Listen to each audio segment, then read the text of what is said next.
Okay, in Trig 5.6, half-angle identities. These formulas are given on the pink sheet in the classroom. They'll be given to you on your final exam. If you don't have a copy at home, please open them up in your College Canvas account. Print the formula sheets, therefore you'll have them at home when you're doing your homework. And we'll proceed on now. At this point, assuming you have your formula sheet in front of you. So simplify each expression. So we need to figure out which of these identities looks like this problem here they give me. Hopefully you notice it looks like the first one.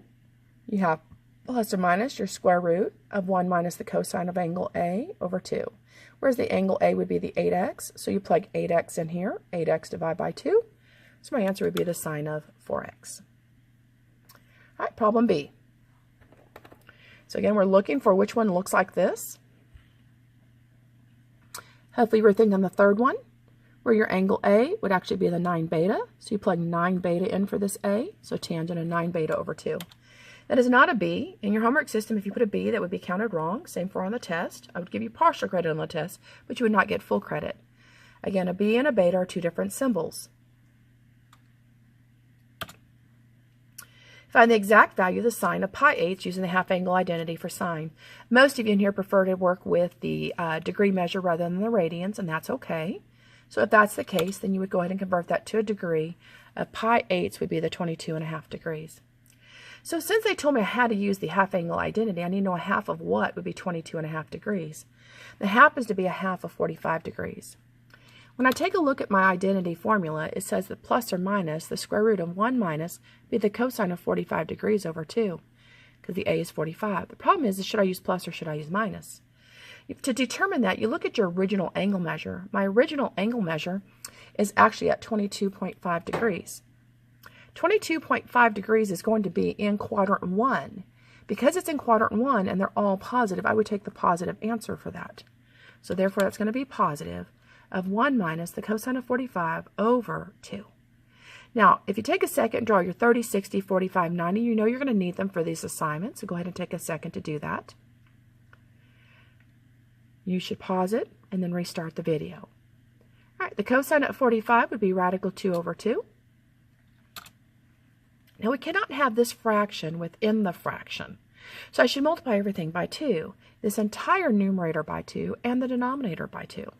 In doing that, 2 times the 1 would give me 2. 2 times this fraction would be just the radical 2. On the bottom, I actually have 4, but see, the square root of that 4 would be 2. When you type your answer, you do have radical 2 minus a radical 2 underneath that. So please make sure you type that in correctly so that you get full credit.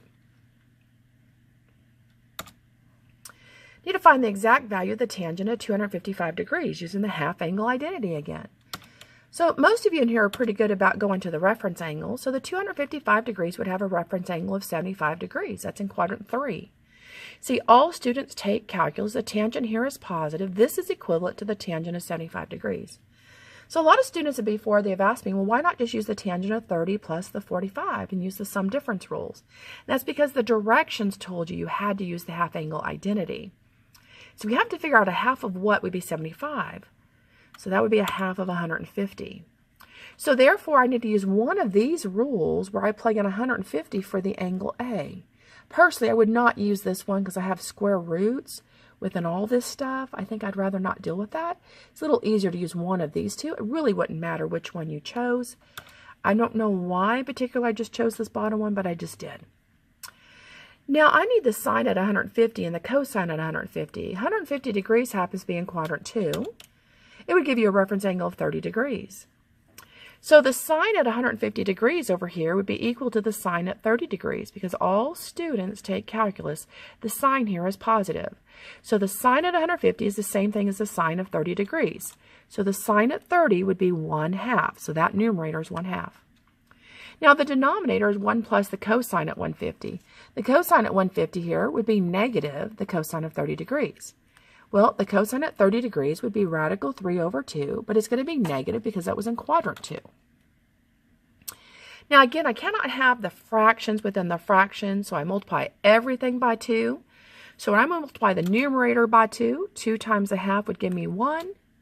The denominator, 2 times that 1 is 2. 2 times this denominator is just the radical 3. Now, we're not allowed to leave the square roots in the denominator, so therefore we should multiply the top and bottom by the conjugate by 2 plus radical 3. So the numerator just stays 2 plus radical 3, and the denominator would become 4 minus 3, which is just 1.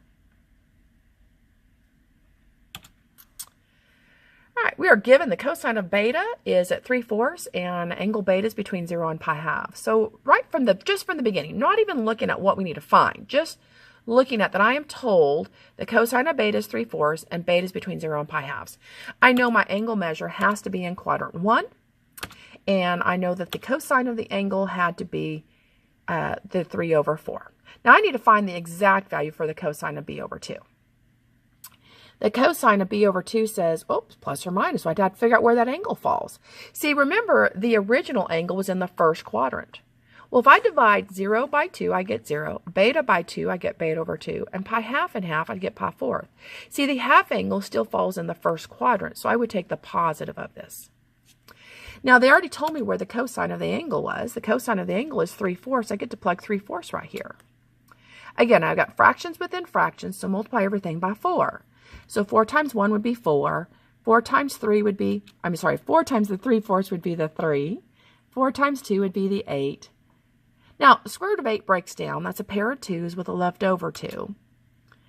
I can't leave the square root on the bottom, so multiply top and bottom by the square root of 2. We get square root of 14 over 4 then.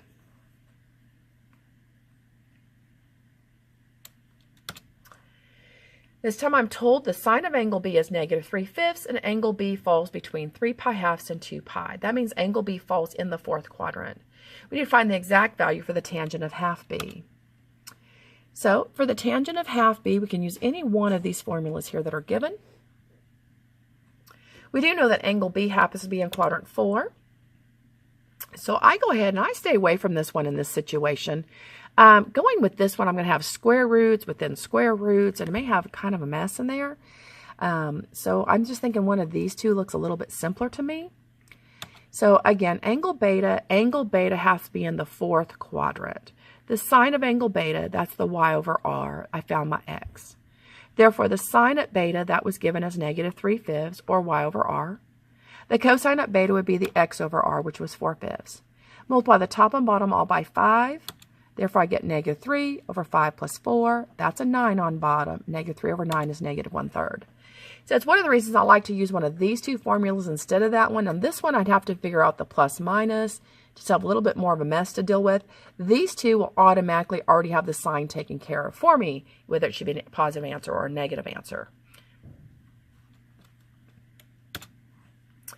This time I'm given the cosine of 2 beta is 3/5. I'm told that the original beta angle is in quadrant 1, and I need to find the sine of angle beta, sine of B beta. So again, I'm given the cosine of 2 beta, and I'm told angle beta is in quadrant 1. So to start off with, this problem here, I know angle beta was in quadrant 1, so my x and y are both positive, r is always positive.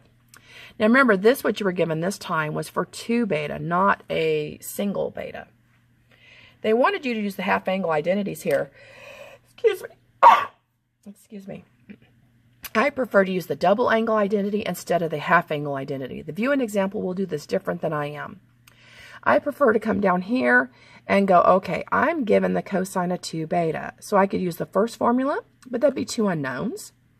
I could use the second formula, that would find cosine of beta. I could use the third one, that would find the sine of beta.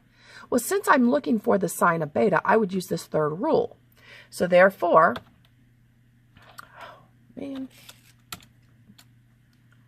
I would use the third rule of 1 minus 2 sine squared of beta to equal the 3/5. Now I need to find the sine of beta. So the first thing I would do is subtract 1. So that's minus the 5/5. That's where I got -2/5. Multiply both sides by -1/2. That becomes positive 1/5. Now I need to take the plus or minus the square root property, but remember it's going to be in quadrant 1. So since it's going to be in quadrant 1, I know it'll be a positive answer and be the square root of 1 over the square root of 5.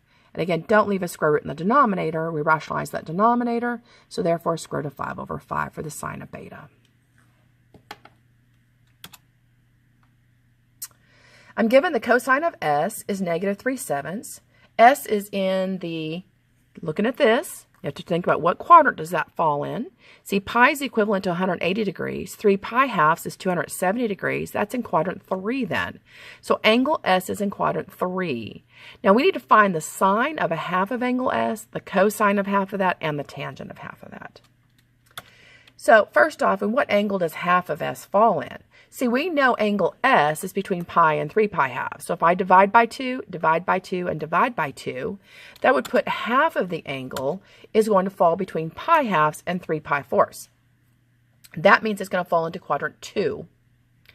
Now I know it falls into quadrant 2. Therefore, when I have those plus minus stuff in front of my square roots on the formula sheet, I'm able to know which one I should use.